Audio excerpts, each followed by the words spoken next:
Ladies and gentlemen, welcome back to another edition of the Sick Podcast, Talking Titans. We have some new hires to discuss. It's our last time meeting. Let's not waste a second. Shane, start us up. Turn up your volume. Because you're about to listen to the Sick Podcast. Talking Titans. Do the Titans have a miracle left in them in what has been a magical season to this point? Going to be fielded by Lorenzo Neal at the 25. Pitches it back to Wycheck. He throws it across the field to Dyson. He's got something. 30, He's 40, got something. 50. He's got it. 40. He's got it. 20. 10. He's got it. End zone. Touchdown Titans. There are no flags on the field. It's a miracle. Tennessee has pulled a miracle. The sickest Tennessee Titans podcast. It's gonna be sick.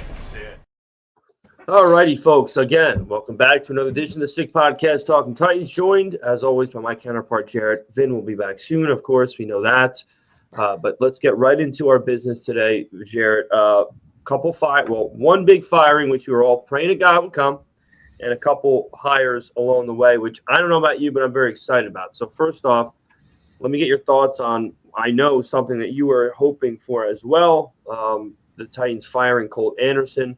That came on the back of the hiring. I'm assuming our new GM had a say in that. Let's hope he did. But nevertheless, what are your thoughts on that, Jarett? I'm assuming you're on board as well and not too upset about that one. No, of course. Like I said, you want veteran coaches that's proven in the league. And John is definitely one of those guys coming from the Cowboys. His stats alone, one of the best special team coordinators in the game, not the best, but not one of, but if not the best special team coordinator. And we needed that. We ranked dead last, and historic numbers our special teams let up this year. So any proven special teams veteran coach that comes in and helps this unit and brings it forward to the 2025 season is going to be huge. Not saying Colt Anderson can't do it, but his first go around as a head coach, like I said, you're going to have bumps and bruises. That's why I said for a rookie coach to surround himself with veteran coaches, it's a huge hire. So, I mean, everyone in the NFL community, Roger Saffold, Derek Mason, everybody was tweeting about it. What a get, Top Palacero, same thing. What a get. This guy's unbelievable in Tennessee. It's going to be a great hire. So, I mean, that's definitely positive. The next thing I want to see is, like I've been pounding the table for, Sal, I've been saying the same thing over and over again. Brian Callahan needs a right-hand man, and it's not Nick Holes. So he needs to, again, put his foot down and do something with Holes, whether you want to get rid of him or you want to put him to a lesser role and bring in a veteran to help call plays. That's proven and done it, because Brian Callahan didn't do it. He had some success, but he still needs that listening ear to help him out in the play calling ability for a game and game management. What do you think about the special teams? Because I know you were pounding the table for Colt Anderson to be got too. I mean, well, first of all, it's very kind of you to say Brian Callahan's had some success on offense. That's the first thing. But secondly, yeah, as far as the Fassel hiring, I think that's how you say it, right? Fassel? Yeah, Fassel. He's a scary looking dude, so that's a plus. The scarier the better with these guys. And I don't mean that in a condescending way, but he is he's a scary looking dude and an intimidating looking guy, I should say. Colt Anderson was a joke. Obviously, it was amazing he kept his job this long. He should have been fired in the middle of the season. But again, we had a lot of incompetence from our brass throughout the season, and they didn't want to make a lot of decisions, and the ones they did were not ideal either. So, having this be one of the first things that happens after what we would assume is a new regime taking over, which we'll get right into, it is a great sign. So without further ado, we will start to talk about our biggest hire of the last week, and that is a Paisan entering. Paisan himself, yes. Paisan entering the equation here in Nashville, Tennessee. Mike Borgonzi. Now, I want to go over this with you guys in case you didn't know, because boy, it is pretty awesome to see when they show it. The Titans put his work timeline up, his accolades. Yeah, I mean, obviously, I'm sure most of you know he came from the Chiefs organization, but a lot of you might not know he's been with this organization now 16 years. Okay, he started in 2009 as a college scouting administrator, and then worked his all the way up to assistant GM. I think it's safe to say that over the past 15 years, the Kansas City Chiefs have done a lot of good things Turned it around as far as the way they draft. And now, of course, we're not going to be naive and say, it wasn't all their success didn't really base off of number 15, because of course it did. But Travis Kelce was a guy they drafted. Tyreek Hill was a guy they drafted. Isaiah Pacheco. I mean, up until recently, all these guys. They're a top flight organization. They are a dynasty, and they are a football establishment. And he's been a big part of that for a long, long time. So, even though I'm not going to get too ahead of myself, because we did bring a guy from San Francisco as a general manager that we thought was going to bring with him that kind of establishment type, workforce and things of that nature. But it's still, it was the guy I wanted, of course, and my dad wanted him too. So there's a lot of good things that come from this signing, but only time will tell. We got to see the fruits of the labor come through, or we get too excited. But all systems go for Mr. Borgonzi, and we're happy to have him in. And maybe we can start doing a little of this if things start going well, because I don't think many Giant fans will be doing that much longer. So I just honestly, I want to see how he his role is in the organization, if he's the S-man, because he was going to be my pick, in my opinion, for the general manager. But I thought they were going after the yes man. I thought they were going to go after Brinker's guy and John Sullivan from the Packers. They worked hand in hand for a very long time. For them to go a different route with Borgonzi going to the Chiefs organization, obviously his resume was obviously a lot better. And they went with that guy, but it was very surprising, in my opinion, they went that way. So, yeah, and a lot of people, from what I hear, have nothing but good things to say about him. Again, it helps coming from there, but you're also hearing people say, specifics about him, that his hand in what was going on over there was a lot more involved than you might think from an assistant general manager. So these are all good things you want to hear. And like I said earlier in the show, if he had any hand in the immediate firing of Colt Anderson, then, we're off to a good start, to say the least. But all systems go right now. Obviously, the combine is going to be here before you know it. I don't know who we're going to see playing in such combine, but you got the Shrine Bowl, you got the Senior Bowl coming up too. We're going to be coaching Shador. Yep. And that, so we're going to get a lot of good looks at the quarterback position. But if you saw some news articles, Borgonzi was one of those guys that passed on a couple quarterbacks and stuck with a veteran like Alex Smith. And a couple of years later, they ended up drafting Patrick Mahomes. So does Borgonzi go right away and get the gunslinger at one? Does he trade back? Because now these are real talks. People, we may be like, oh, go, get Shador, get Cam. But will this guy fall in love and try to get that guy and chase it, since it's a quarterback-driven league, or will he go get a proven veteran and try to surround and plug and play? And then if he likes the quarterback class next year or the year after that, and he's patient to wait. Us Titan fans, we're not patient to wait. Yeah. So if we swing and miss on this. Yeah. And like you said earlier, it's gonna be really interesting to see who the ringleader is. You know what I mean? Because they hired this guy. Obviously, went through the interview process, but both parties had to have some sort of understanding about where this pecking order is going to be. Yeah. And Borgonzi's not going to say yes to this job unless he knows exactly where he stands in this pecking order. And I would like to assume that his name is already slipping my mind. Chad Brinker and Amy. I'm assuming they had to let him know, like, okay, this is what our plan is. This is where our structure is going to be. And these are decisions we're going to want you to be making. These are decisions we're going to want your input on. Yep. I mean, I'm assuming they were very upfront. And I'm hoping that it's not, he's just not going to be a puppet. And I really hope maybe they even walk back those statements they made about how Brinker is going to be making all the big time decisions, because that's not really how this is supposed to be. The general manager is supposed to be the guy that's really making he's supposed to be the oil that makes this engine go.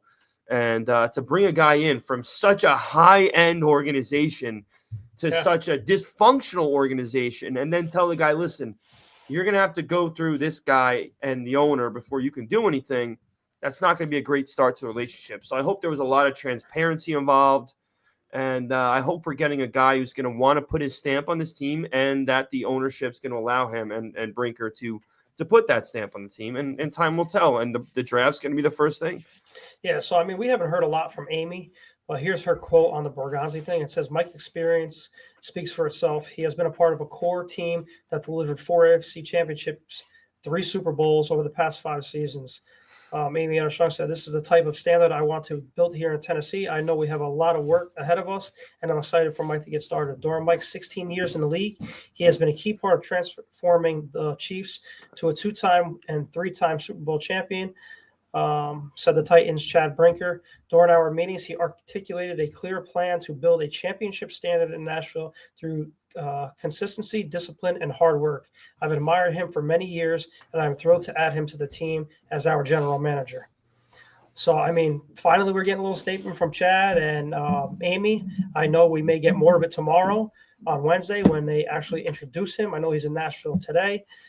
So I know I'm going to be tuning into that because I want to see what his vision is, because I remember John Robinson standing up there a couple of years ago when he was a general manager and started crying, I'm from Tennessee, I want to bring a championship to Tennessee. And then Rand Carthon gets the red carpet treatment and says the same thing. You know, first time I want to see what Borgonzi really has to say and how he's going to do it. Because if you remember that Dan Campbell, I know it's a head coach versus a general manager, but you remember that Dan Campbell interview when he became a head coach, he was, hey, we're gonna bite your kneecap off and this and that and the third. Everybody made fun of them.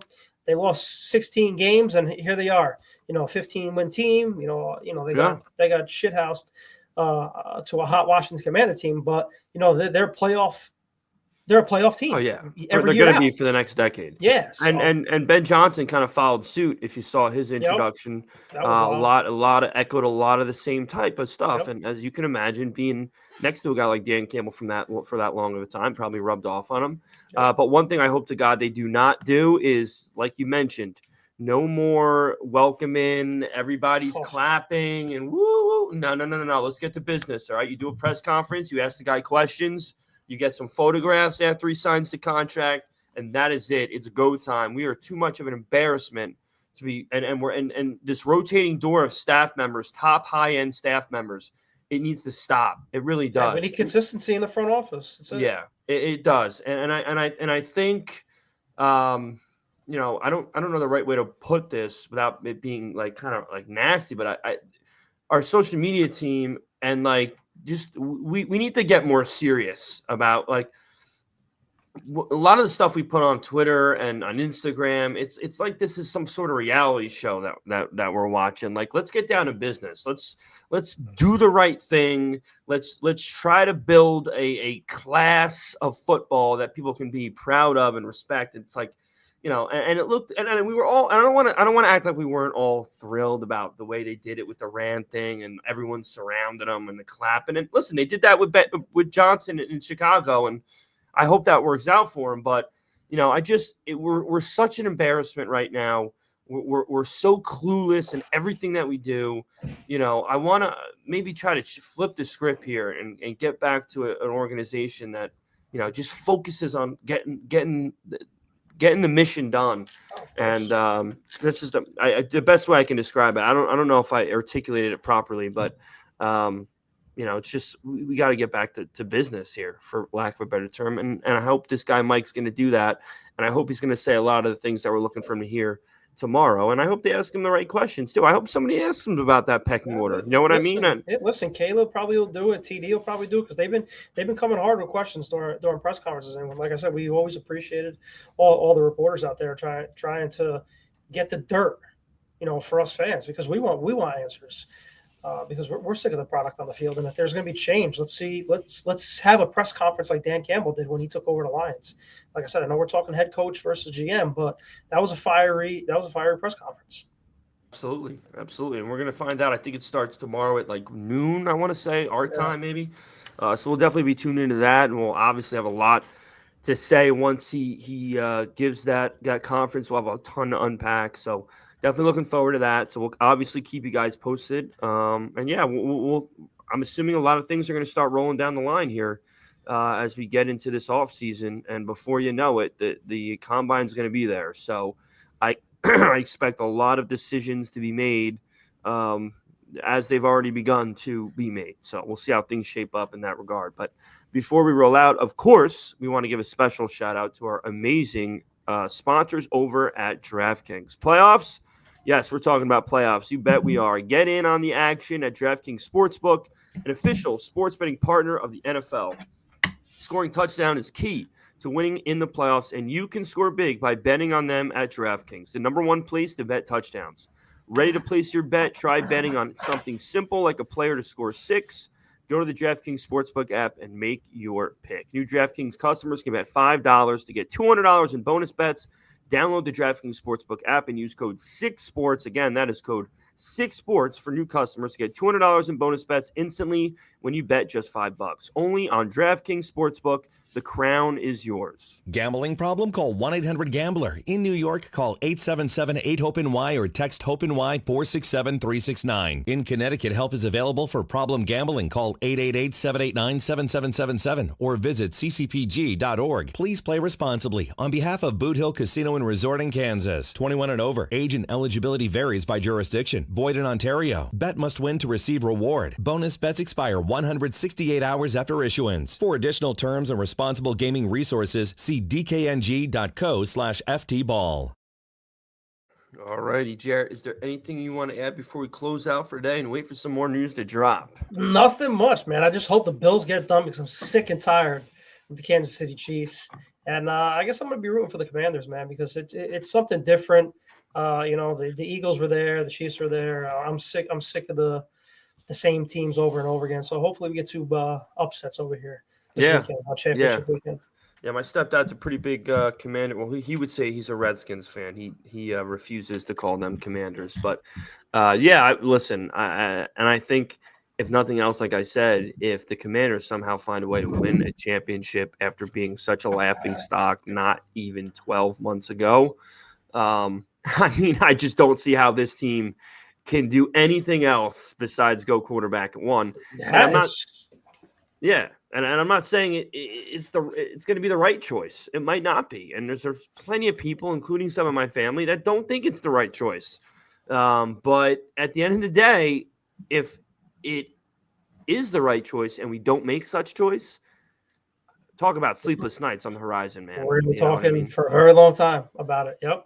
Because we already missed I got criticized to no end about saying this. I said last year was a generational class for quarterbacks. People were up in arms about it. It's too early, I guess, but doesn't look like there's many busts there. And, we could have had a shot there. We went with Levis. We stuck with him. It didn't work. Now you get to pick whoever you want. And there's 2 guys that have some flash on them. And we'll see how things shape up. But that's going to do it for us today, guys. As always, make sure you like, comment, subscribe. Anyone who's watching to this point, we appreciate you very, very much. If you're not subscribed and you're watching this point, well, I suggest you please do that. Give us a thumbs up. Make sure your notifications are on when we go up. And comment whatever you want, guys. This is an open forum to anyone. To a crazy offseason. Yes. And we are just getting started. And we're going to be with you every step of the way during such offseason. So, as always, guys, have a great rest of your week. We will be in touch shortly about when we'll be up next. And as always, tighten up. Shane, send us out. And that's a wrap. Hope you don't miss us too much until next time. Follow the Sick Podcast Talking Titans on YouTube, Instagram, Facebook, Google Play, and Apple Podcasts.